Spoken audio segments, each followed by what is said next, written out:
La génération des boomers, plus que toute autre génération avant elle, attend le décès des aînés pour hériter, et l'attente dégénère souvent en un spectacle disgracieux. C'est très intéressant, puis c'est surtout très éloquent par rapport au rapport intergénérationnel. Diane Pacon est professeure à la Faculté des sciences sociales de l'Université d'Ottawa. Ça capte très bien les écarts et les changements qu'il y a eu depuis les années 60 et 70. C'est de voir qu'effectivement, la parentalité a changé d'une façon dramatique. Pour le baby boomers, la notion du temps est plus pareille. Les gens vivent dans le présent. Bien des baby boomers risquent d'être amèrement déçus. Les sommes anticipées risquent d'être largement en deçà des espoirs et des attentes. Le problème en partie, c'est que les Canadiens âgés de 65 ans et plus ne sont tout simplement plus aussi riches qu'on les imagine. Les gens n'ont pas hésité à s'endetter. Et beaucoup de personnes ont contracté des dettes sur la base d'une mensualité plutôt qu'en s'attardant au prix d'acquisition de ces biens-là. Hélène Gagné est gestionnaire de portefeuille à Gestion privée PIC. Elle est aussi auteure de 2 livres sur la planification de la retraite et de l'investissement. Beaucoup de personnes retraitées ont commencé à vendre leur grande maison qui était devenue trop grande pour acheter un condo, pour acheter une autre propriété. Mais contrairement à ce qu'on pensait il y a 20-25 ans, au moment de la vente de cette propriété-là, ils ne dégageaient pas le capital qui allait venir compléter des dépenses durant la retraite. Ils achetaient une autre propriété à un prix équivalent. Et là, souvent, ils embarquaient dans un projet de rénovation ou parfois ils achetaient une autre propriété qui coûtait plus cher. Ils augmentent le fardeau de leurs dettes plus rapidement que la moyenne des autres Canadiens.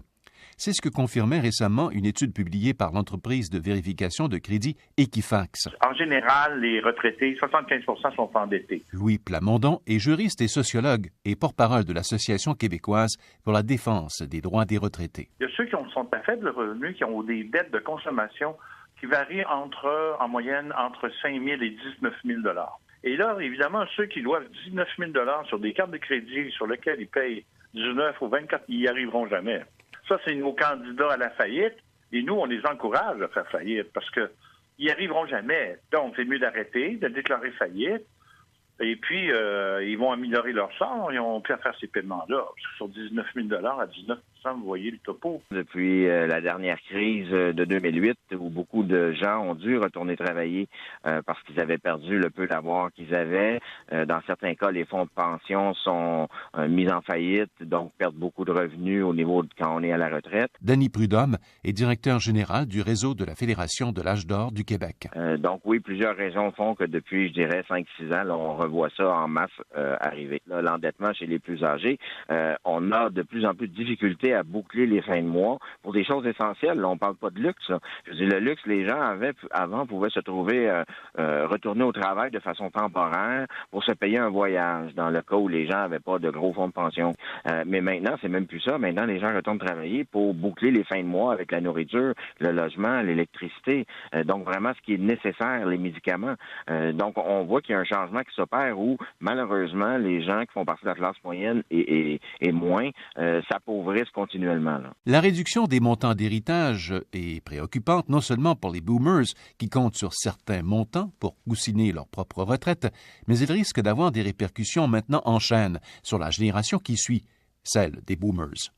Les moins de 40 ans devraient dans les faits ne pas miser du tout sur l'héritage leur provenant de la génération des boomers.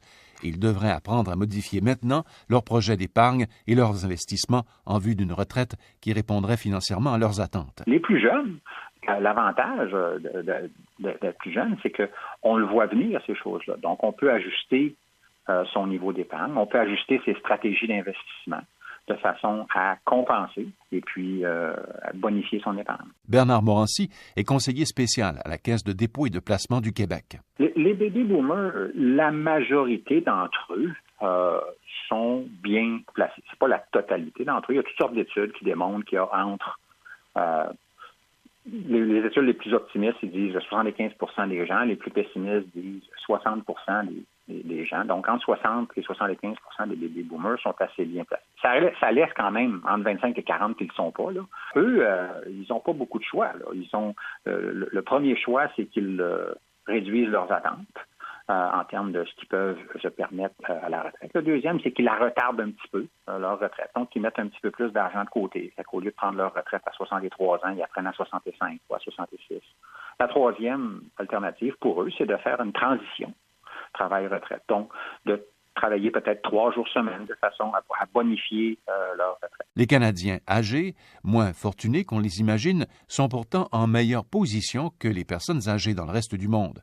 L'Organisation internationale du travail a publié il y a quelque temps un rapport sur les conditions de retraite difficiles que vivent les personnes âgées un peu partout dans le monde. Un rapport qui a étudié la situation dans 178 pays, dont le Canada bien sûr.